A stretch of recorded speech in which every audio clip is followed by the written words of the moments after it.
দেবী জাহ্নবী, বিভীষণ উৎসবের প্রস্তুতি নিয়ে খুব ব্যস্ত বুঝি?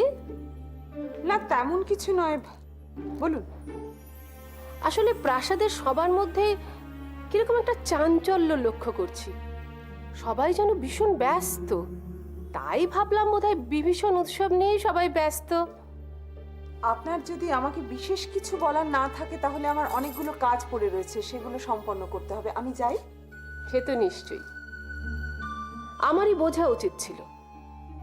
রাজকুমার ফিরে এলে প্রাসাদে তো ব্যস্ততা বেড়েই যায়। তার উপর মহানামা আজ নিজে অসি যুদ্ধে অবতীর্ণ হতে চলেছে। সব মিলিয়েই অসি যুদ্ধে অবতীর্ণ হওয়ার জন্য কিন্তু আমাদের ব্যস্ততা নয়। এ আপনি কি বলছেন দেবী জাহ্নবী? সিংহলের শ্রেষ্ঠ বীর, যার পরাক্রমে সকলে ম্লান হয়ে যায়, সেই অসি যুদ্ধে অবতীর্ণ হতে চলেছে, আর অন্তঃপুরের নারীদের মধ্যে কোনো চাঞ্চল্যই লক্ষিত হবে না? তাই কখনো হয়? জয়ম, আমি যা বলছি ঠিক কথাই বলছি। কিন্তু খনা, আর একবার ভেবে দেখো, তুমি যা করতে চলেছো তা তো। জয়ম, তুমি কি করে ভাবলে আমি না ভেবে এত বড় সিদ্ধান্ত নিয়ে ফেলেছি? খনা, আমি তোমার কাছে জানতে এসেছিলাম যে জন্মদিনে তুমি আমার কাছ থেকে কি উপহার চাও, কিন্তু তোমার মানসিক অবস্থা যা দেখছি তাতে তো। না জয়ম, এবারে জন্মদিনে আমি নিজেকে নিজেই উপহার দিতে চাই। ভাই কাকাকে পরাস্ত করে আমি নিজেকে বলতে চাই যে আমি সত্যের পথে ছিলাম, তাই আমি পরাস্ত হইনি। আর এটাই আমার সব থেকে বড় উপহার হবে, সব থেকে বড় উপহার। দেবী গোদাবরী, সকলে ম্লান হয়ে যায় বলতে আপনি ঠিক কি বোঝাচ্ছেন বলুন তো? আসলে রাজপুরুষ সুলভ আচার আচরণ তো আজকাল সবার মধ্যে দেখাই যায় না। আগেকার দিনের রাজপুরুষদের কথা ভেবে দেখুন তো, কি দুর্দান্ত প্রতাপ ছিল তাদের। তুলনায় এখনকার রাজপুরুষেরা অনেক বেশি ম্রিয়মাণ। মহানামা কিন্তু এক্ষেত্রে ব্যতিক্রম।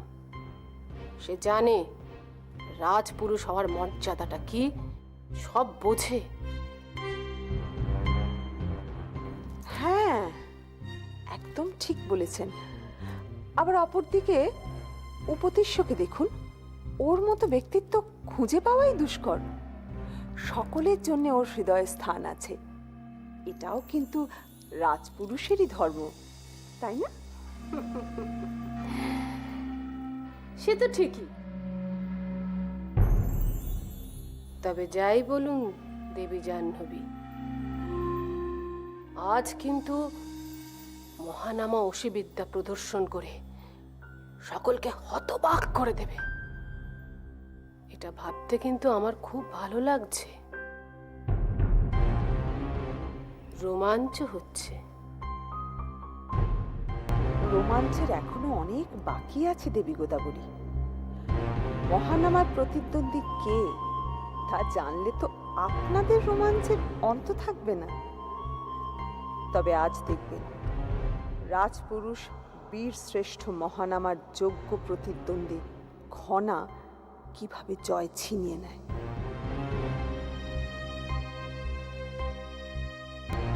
খনা, মানসিকভাবে যখন তুমি এতটাই প্রস্তুতি নিয়ে ফেলেছো তখন আমার আর কিছুই বলার নেই। তবু একটা কথা বলবো যে অতিরিক্ত উৎসাহ দেখাতে গিয়ে নিজেকে কিন্তু হারিয়ে ফেলো না। না জয়ম, তা হবে না। ভাই কাকা আমাকে ঠকিয়েছে, আমার ভালোবাসাকে ঠকিয়েছে। এর প্রতিশোধ আমাকে নিতেই হবে। আর এই প্রতিশোধ নিজেকে হারিয়ে নয়, নিজেকে নিয়ন্ত্রণ রেখে নিতে হবে। আমি জানি তুমি বিজয়ী হবেই, কিন্তু তাও মনের মধ্যে একটা দুশ্চিন্তা তো থেকেই যায় খনা। কেন জয়ম? আমি নারী বলে? আমার শক্তিকে তো তুমি ভালো জানো জয়ম, কারণ তুমি আমাকে অসিবিদ্যা শিখিয়েছ। আর এই যুদ্ধে জয়ের জন্য তোমার আশীর্বাদই দরকার, সব থেকে বেশি দরকার।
সিংহলের ভাগ্যলক্ষ্মীর তিলক প্রদান সম্পন্ন হয়ে গেছে।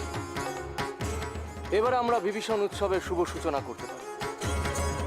আমি ঈশ্বরের কাছে একটাই প্রার্থনা করি যে এই উৎসবের আনন্দ যেন সকলের মনকে সর্বদাই রঙিন রাখে।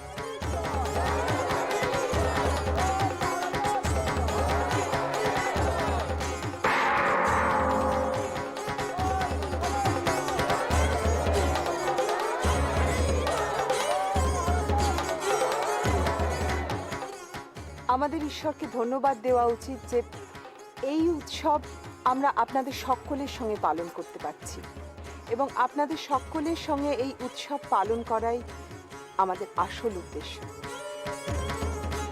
বিভীষণ উৎসবের এই দিন আপনাদের সকলের মনে চিরস্থায়ী হোক। ঈশ্বরের কাছে প্রার্থনা করি আজকের দিনের এই আনন্দ আপনাদের জীবনে যেন সদা বর্ষিত হয়। এক বছর একজনের অনুপস্থিতি আমরা উপলব্ধি করেছি। প্রত্যেকটি উৎসবে তার অনুপস্থিতি আমাদের বেদনা দিয়েছে। আমার ভাই মহানামা, এ রাজ্যের রাজকুমার,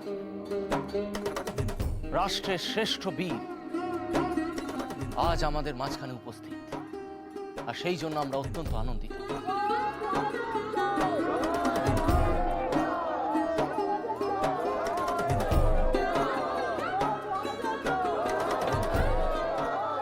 এসো এসো।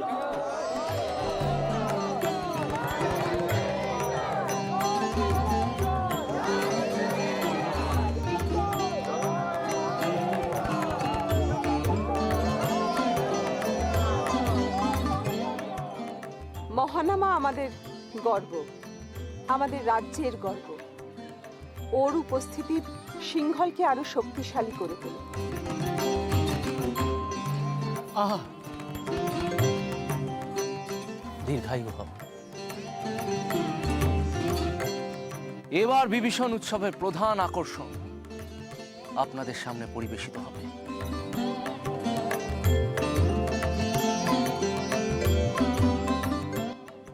মহানামার অসি যুদ্ধ।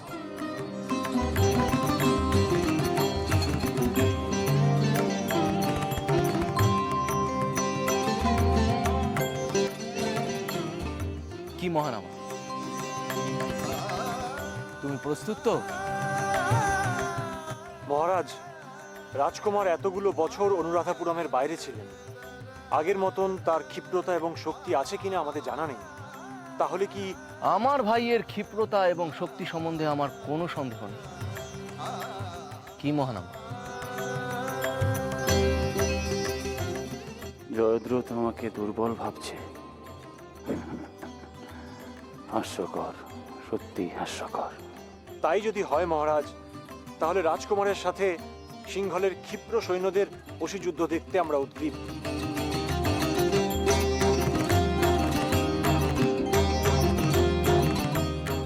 এই অসি যুদ্ধে অংশগ্রহণ করতে পারলে আমি নিজেকে সৌভাগ্যবান বলে মনে করব।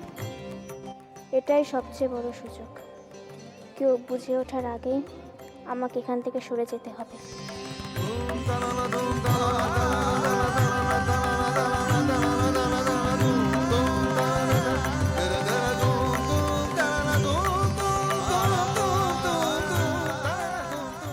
সে কি কথা? রাজকুমার একা তার বিরুদ্ধে কিনা? তাতে কি? আমার তো ধারণা রাজকুমার একাই আমাদের সৈন্যবাহিনীর পক্ষেই যথেষ্ট। তবু হঠাৎই জনসমক্ষে এভাবে রাজকুমারের অসিযুদ্ধ কি নিরাপদ? নিরাপত্তা নিয়ে চিন্তিত হবেন না, সমস্ত নিরাপত্তা ব্যবস্থাই প্রস্তুত। বহু বছর বাদে রাজকুমার মহানামার অসিযুদ্ধ দেখার সুযোগ পাচ্ছি। কিন্তু ভাই দাদা যদি এতে আহত হয় তখন? না না, কিচ্ছু হবে না। তুমি ভাই দাদার শক্তি সম্পর্কে জানো না তাই বলছো। তুমি দেখো, কিচ্ছু হবে না।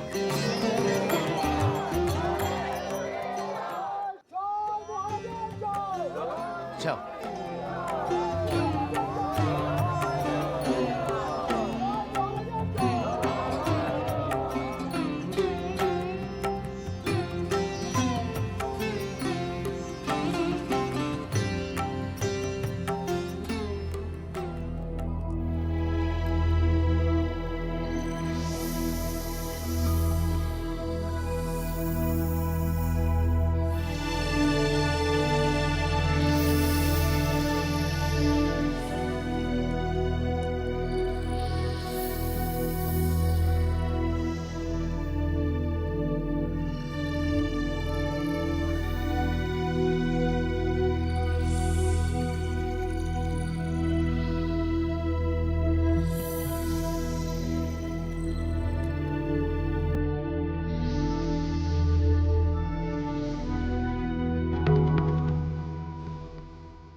धर्म प्राण काल काल योग महान ज्ञान ज्ञान धर्म प्राण काल काल योग महान मननय अंतरिक्ष व्योम जागे दीप्त सर्वभूम एक शरीर बहुगुणा बसते सर्व मने खना खना खना खना खना।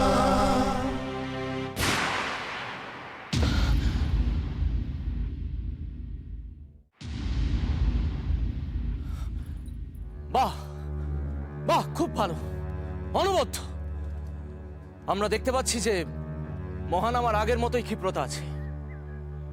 মহানামা, আমি তোমার ক্ষিপ্রতা দেখে মুগ্ধ হয়েছি। আমরা এখন একটি দ্বিপ্রাহরিক বিরতিতে যাব। বিরতির পর আবার সভাস্থলে ফিরে আসব।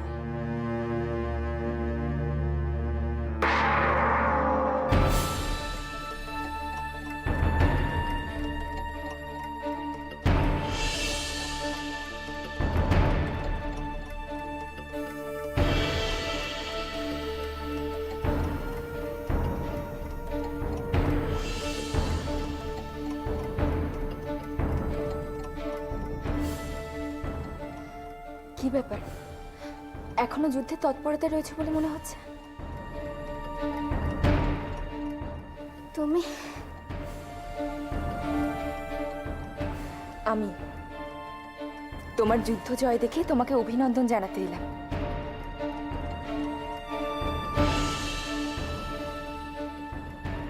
উৎসব প্রাঙ্গণে কত আনন্দ হচ্ছে, আর তুমি এখানে। খনা, খনা, এরকম যুদ্ধ আমি কোনোদিন দেখিনি জানো। আজকে যখন তুমি যুদ্ধ করছিলে আমার মনে হচ্ছিল আমি যেন কোনো অচেনা সত্যকে আবিষ্কার করতে পারছি। এ সত্য হলো নারী শক্তির সত্য, এ সত্য নারীর ক্ষমতার সত্য। আমার বুক ভরে গেছে খনা, আমার বুক ভরে গেছে। ধন্যবাদ, কিন্তু উৎসব প্রাঙ্গণে তো আমাদের এখনই পৌঁছাতে হবে, নইলে তো সবাই সন্দেহ করবে ঋদ্ধিমণি। জানো খনা, আজকে যখন তুমি রাজকুমারকে পরাস্ত করছিলে তখন যেন রাজকুমার বিশ্বাসই করতে পারছিলেন না। লজ্জায়, অপমানে, অবিশ্বাসে তার মুখখানা যেন নিস্তেজ হয়ে গেছিল। ভাই কাকা, তাহলে আমি তোমার খেলাতেই তোমাকে পরাস্ত করলাম তো? এরপর থেকে কিন্তু তুমি সাবধান, সাবধানে থেকো তুমি।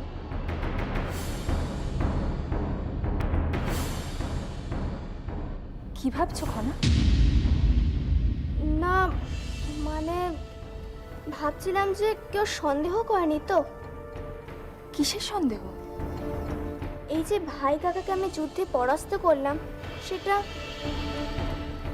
কিন্তু খনা, তুমি তো সত্যিই একজন সাহসী কন্যা, তাহলে এইসব আশঙ্কাকে কেন নিজের মনে স্থান দিচ্ছ? আমি বলি কি, তুমি এইসব না ভেবে দ্রুত প্রস্তুত হয়ে নাও, যাতে তুমি আবার উৎসবে যেতে পারো। শুনলাম তোমাদের আচার্যদেব নাকি যে কোনো মুহূর্তে চলে আসবেন। তাই আচার্যদেব এসে গেছে? এসে গেছেন কিনা জানি না, তবে তাহলে তো আমাদের দেরি করলে চলবে না, আমাদের এক্ষুনি পৌঁছাতেই হবে।